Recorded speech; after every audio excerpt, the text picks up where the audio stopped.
Hello everybody and welcome to this Hitmarker Masterclass on stepping into gaming, moving from another industry. I'm Will and today we're going to be talking all about what you should be doing to try and get a job in gaming, especially if you've got a professional career or you've had some experience in other industries that don't necessarily correlate to gaming specifically. This is something we get asked about all the time, probably our most frequently asked question that we haven't already covered in a formal capacity.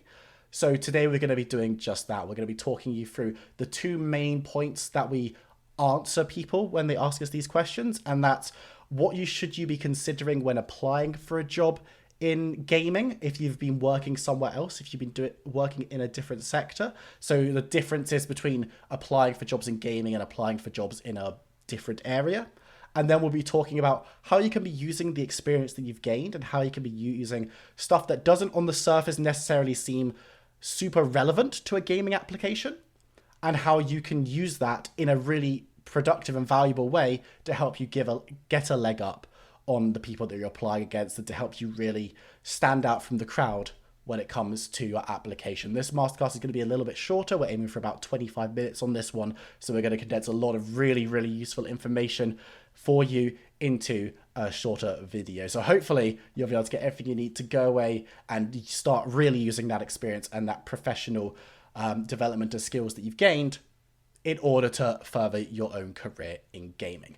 But let's start off with things that you need to consider when applying. So these are the kind of things that you should sit down and look at and understand may well be different from the traditional job hunt or a job hunt outside of gaming to a gaming one. Because clearly if you've got a professional career and you've got a role in something that isn't in video games and gaming, you've clearly had a successful job hunt in the past, right? Otherwise you wouldn't have this job.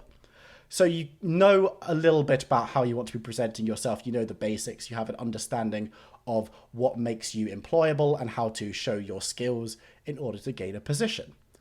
However, if you have never done this in gaming before, there are a few things you can consider that will make you an exceptional candidate, an exceptionally strong candidate that will shine out to gaming HR, gaming hiring managers who are going to then sit down and say, this is someone that we should definitely consider.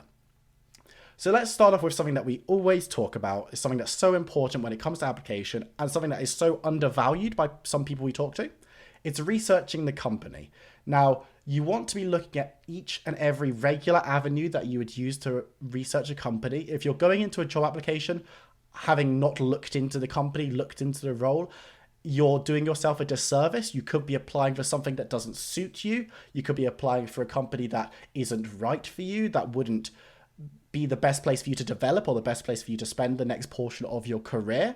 And also you're doing yourself a disservice because companies will be able to smell a mile away if you haven't done your research, if you don't know about them. Maybe not in the initial application process necessarily, but certainly an interview where they can question you and ask you a little bit more, and you have to be able to think on your feet without having loads of time to look up stuff on the computer while you're writing your initial application. If you're not doing your research, you're not going to be able to answer these questions, and you're not going to get the job pretty much in most cases, because it's very hard to blag information on a company that you haven't looked into before.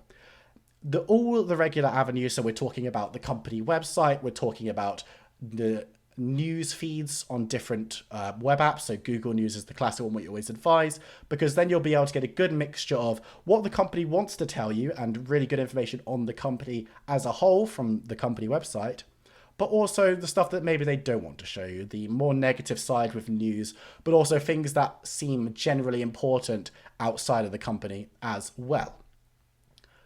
In the world of gaming, social media is much more likely to be useful to you than in a different setting. Yes, more companies are becoming more social media savvy. They're becoming much better at having a brand online, but a lot of companies still aren't doing so to the same extent that gaming companies are. They haven't been doing it as long, or they haven't got the same experience and expertise, or their chosen audience that they're going for don't really exist on the same kind of social platforms, so they put less time, less resources into it because it doesn't have the same return. In gaming, they know that their target demographics are going to be online, are going to be on social media, are going to be on their devices, so they're much more likely to have good, robust information on those platforms, and they're much more likely to be active and up to date. So this is something that you need to consider when going into your gaming job hunt, is to not only look at the company website, but somewhere on that company website, no doubt there'll be links to stuff like Twitter, stuff like LinkedIn, Instagram even. There'll be places for you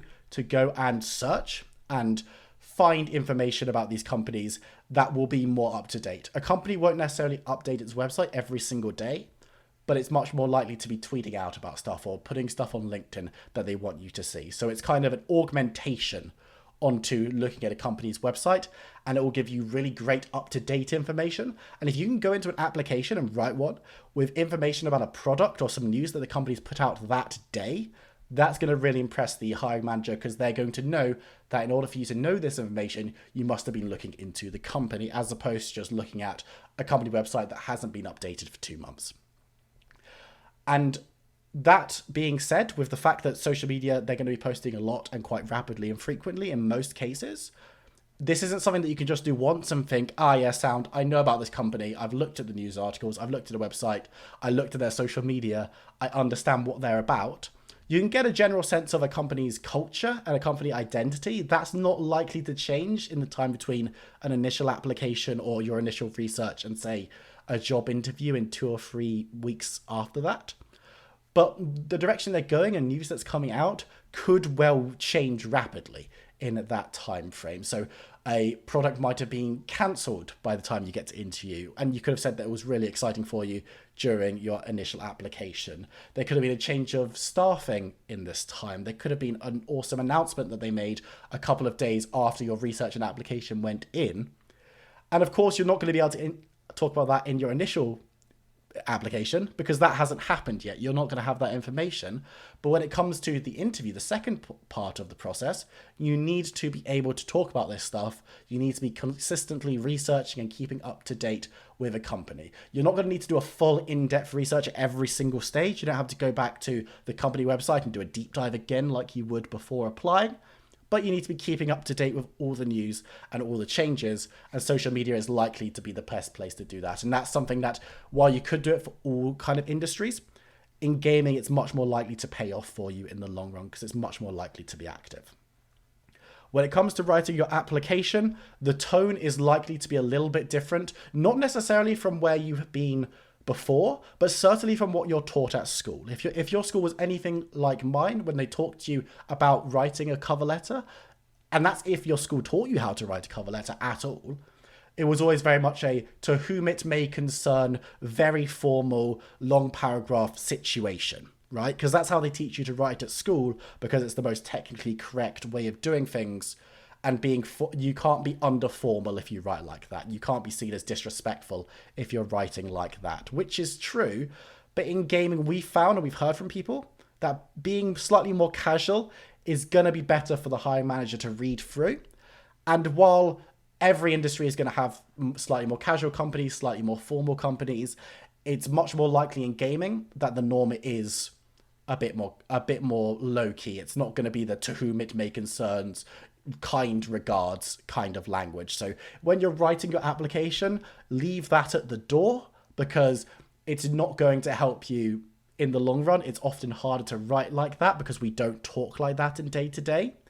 And you don't need to be padding out your words and making things look overly formal. It's always, always, always about what you bring to the table and not about how you write it. As long as you're coherent, fluent, and you've checked through for grammar and spelling errors in your application, don't be worried about talking about stuff like, hey there, or hello as your introduction, and something like, thanks for reading, as opposed to the kind regards. It's just a much easier way of writing. People in gaming are not going to mark you down for doing it like that, as maybe in much more formal settings like law, for example. They might be a little bit concerned about you not writing in that formal tone.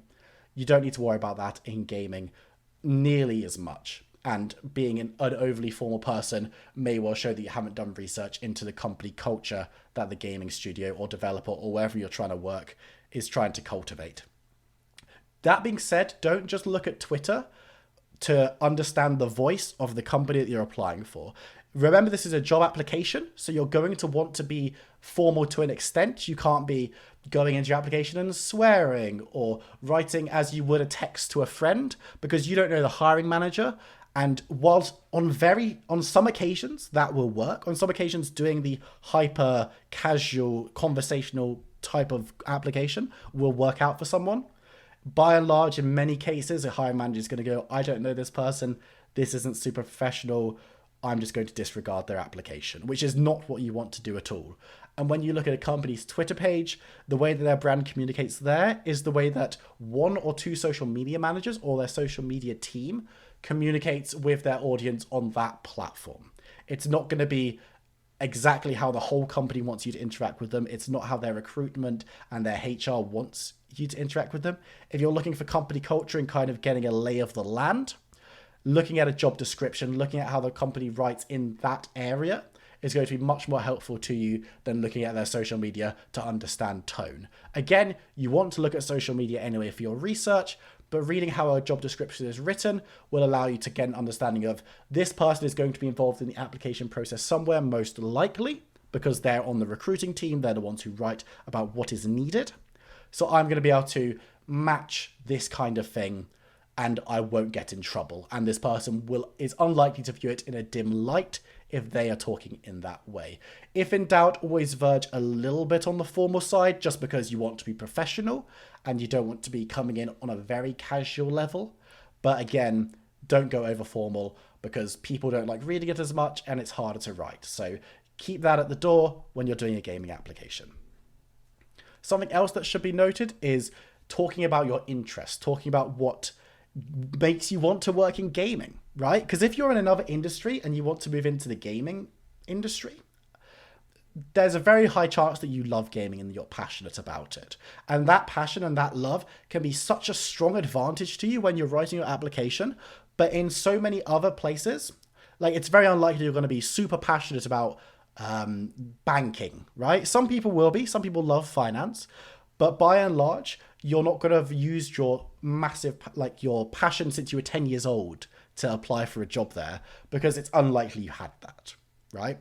But in gaming, everyone is passionate, everyone loves the industry. And while the vast majority of what you talk about in your application, especially at initial stages with your resume and cover letter, need to be showing where you can add value and why you'd be a good member of the team joining that company, you also do want to talk about why you want to work in gaming. If you're newer, you want to be talking about why you want to work in gaming specifically out of university or out of education. But if you've worked in another industry, which is what we're talking about here, you want to talk about why you want to move from where you are now into gaming. Why is this the position you want to change? Why don't you want to stay in the same industry you're already in? Because not only does it play on the joint passion that you and the hiring manager are likely to have, because they work in gaming too, it's also about showing the hiring manager, look, I understand that I'm not coming from a gaming position, but I want to move into one for these reasons. And don't just say, because I love video games. Talk about what video games mean to you. Talk about why you think that you'd make a good impact and how your experience with them can set you apart from other candidates. Because everyone's going to come in with a passion for gaming. So it's not something that's going to necessarily set you apart from the crowd, but it is going to work as a slight explanation, and it doesn't set you apart from the crowd in the wrong way because you come in with a very dry, formal cover letter, and people from the industry and other people who are trying to get into the industry are talking much more about how they love gaming and they want to work in it and this is why, then they're going to be the ones that are taken forward and not you. Again, this doesn't need to be a super long section in your application, but it is something that is worth considering including more so than you would in another industry. And the final thing we'll talk about for things to consider or different things to consider is when you go into a job interview. So let's say you've done your resume, you've done your cover letter, they've gone really well because you've taken our advice, and now you find yourself preparing for an interview at a gaming company.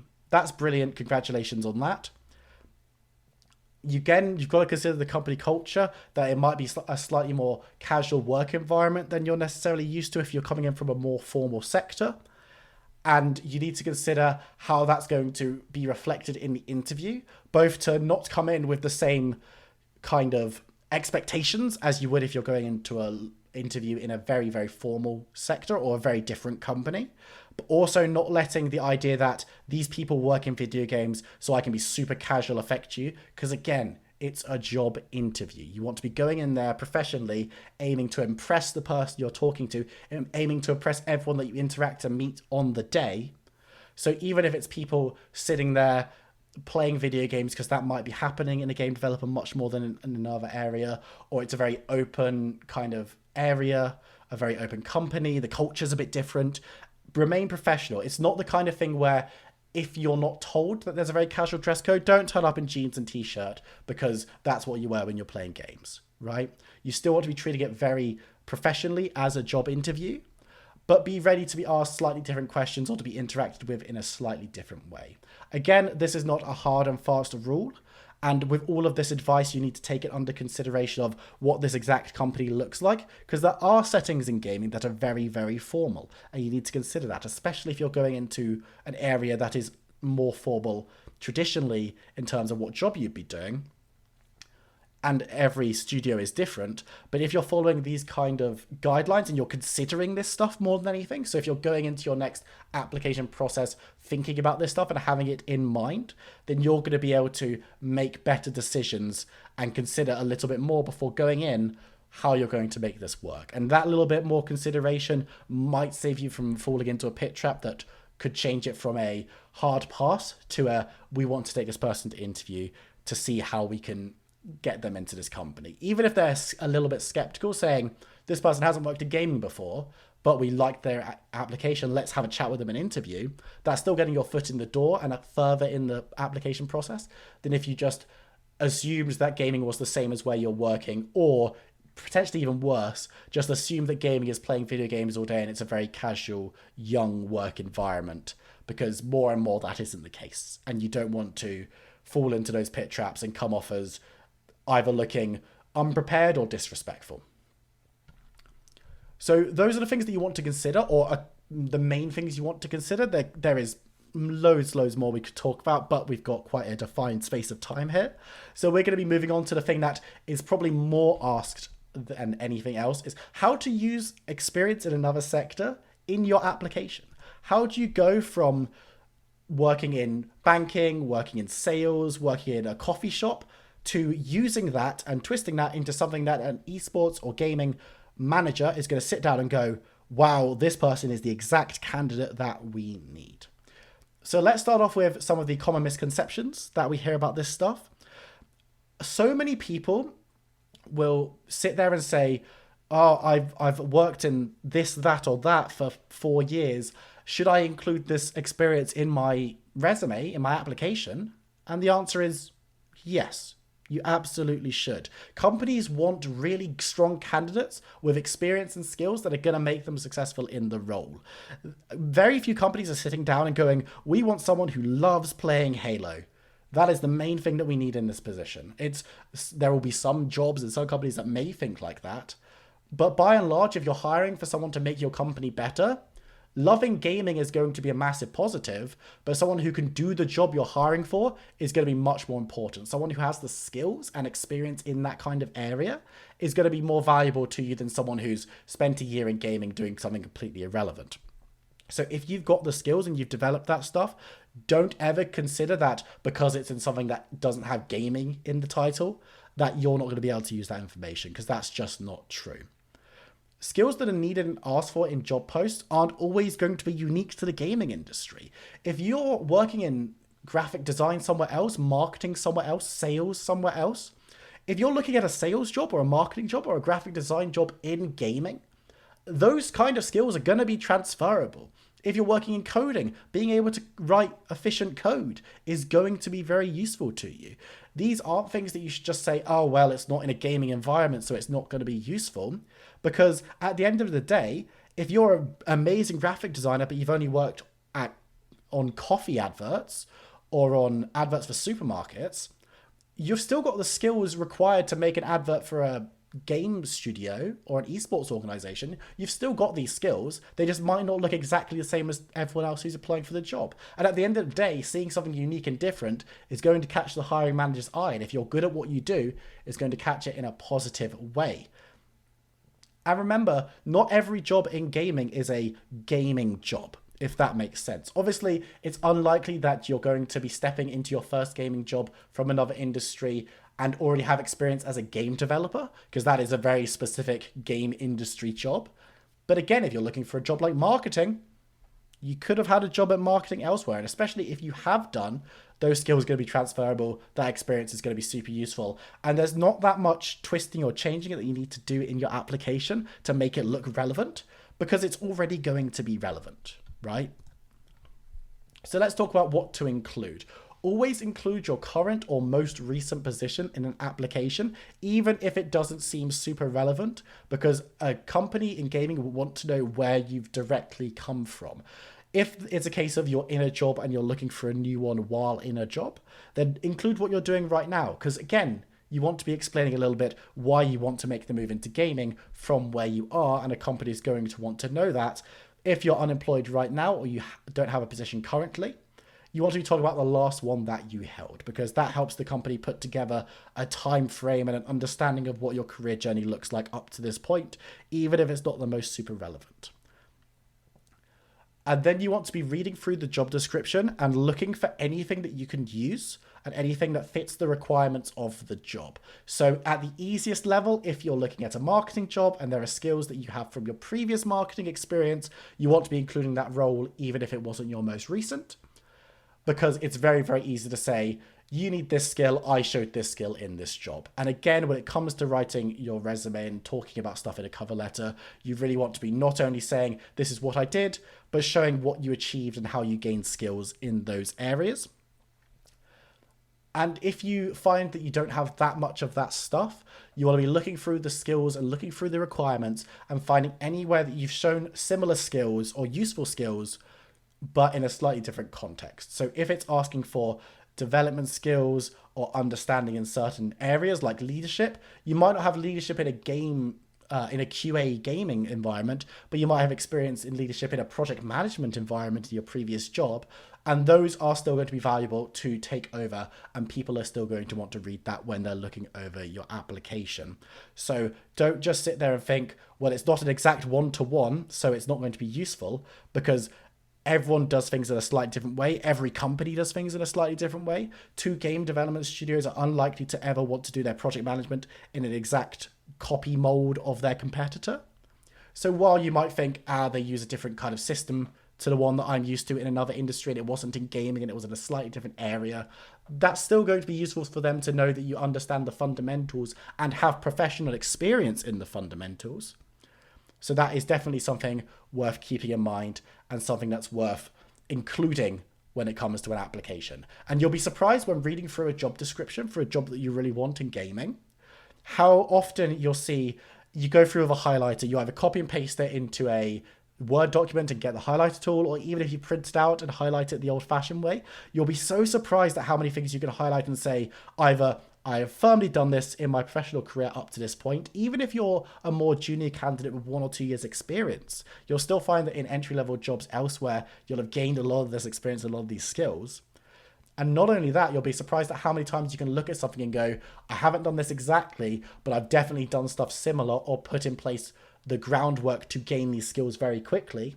Because if a company cannot find someone with the exact skill set that they need, they're going to look at people who have a track record of not only developing the skills that are required in their current job, which you can also very easily show on your resume by talking about what you've gained and what you've learned, but also looking at people who have the groundwork in place to learn these skills and to advance and to grow in these areas. And even if it's a case of, well, this coding language is very different from the coding language we use, so you're going to have to learn again. If you've already learned a coding language, a company will at least say, this person might not be the perfect fit immediately for this intermediate job, but we could have them in a more junior position because they clearly know how to code and they understand the fundamentals of that. They just need to learn a new language. So let's have a think about some things outside of applying, just to round things off. If there's an area that you want to move into and you understand, I want to be a game designer, this is exactly what I want to do, I understand this, but you don't have skills that are frequently asked for when it comes to becoming a game designer, go away and learn those skills. Start developing those skills. If you sit there and say, I can't develop this skill in my current job because game design isn't something that exists in the financial sector, Go in your free time and learn how to be a game designer. Understand the concepts, look at the things that are asked for and go away and develop them so that in applications you can prove and you can show to companies that this is something that you can do, right? There's nothing stopping you going away and learning game design. So if you want to do it, go ahead and start learning. Don't wait for someone to hand this opportunity to you, because there'll be plenty of people who are in your position who are going to go away and be able to develop those skills. And even if it's not in the most formal capacity, even if it's not in a professional capacity, you should still be looking into those areas. And if there are skills that are frequently asked for that you can develop in a professional capacity, you definitely want to be doing that, because you can be moving yourself towards where you want to be in your career, in your current position, which is going to be so optimal and such a good way of spending your work time. Network with people in roles you'd like to fill. So if you're working in another sector and you're not used to people being really open, honest, and excited to talk about what they do, I've got good news for you. In gaming, if you reach out to people, so many people are so happy to help new people coming into the industry. And a lot of people are used to talking to students or people just coming out of education about how to get into game development or whatever in gaming. If you come in and say, hey, I'm coming in off the back of 5 years in X industry, they're going to be very excited to talk to you and to understand more about you and what you could bring to the table, because it's going to be it could be a very, very different situation for them. And a lot of people love talking about what they do. They love talking about gaming, and they will want to help you thrive and grow and get into the industry, because that's what we've seen from people in the past when it comes to networking. And everyone says that networking is so important in this industry. That is no different to a lot of other industries, but it is different to some. So something that you need to consider is reaching out to people. Not only is it more important potentially, but you're also much more likely to get a positive outcome from it. And then make sure the job is right for you. I cannot stress enough how many people we've talked to say that they want to do one thing, and then we look at their experience, we look at their skills, and we say, are you really wanting to come in and do this part of a job? Are you really considering everything that comes into it? And we'll find out later down the line that they actually wanted to do something else, and they were much better suited to doing something else, and that they found a job in that much easier. So you might not be able to find your dream job exactly what you imagine it to be. So if you really want to be a game developer, you might not be able to find that perfect game development job immediately, but you might find that you really love QA, or you really love writing in games, or something slightly different. So always make sure that you're checking back on sites like Hitmarker. Look at what companies are asking for in individual positions, and look at what companies are asking for as well. Because while you might understand, I want to be a game designer, companies will do things very differently. There'll be different things that people work on, and each section of a company might be different. So if the thing that you really want to do is narrative writing for games, some game designers in some studios might not have that under their purview. It might be something different. So make sure that you're applying for something that you really want to do, and make sure that the bits of that job that you think that you would most enjoy and you'd be best at are actually included in the job description, because sometimes it can differ a bit more than you might necessarily think.